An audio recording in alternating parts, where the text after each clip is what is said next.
What do they want?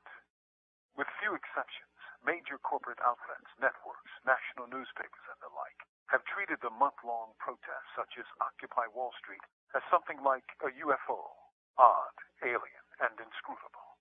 From microphones nationwide come questions. What do they want? What are their demands, or why are they doing this? By so doing, they have spread more confusion than information and performed a serious disservice to their listeners, viewers, and readers. They become purveyors of misinformation and are, at the very least, disingenuous. For the occupation movement could not be more clear about their goals and objectives.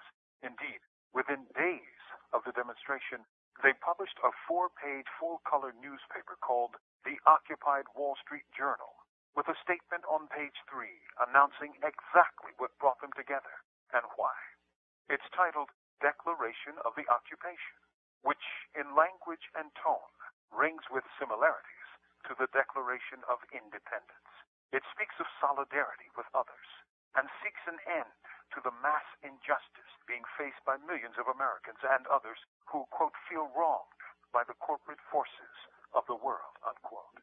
In a nutshell, they speak out against corporate greed, illegal foreclosures, bailouts for Wall Street, discrimination, exorbitant student loans, political corruption, environmental degradation, the wars abroad, and the corporate control of the media, which, quote, keeps people misinformed and fearful, unquote.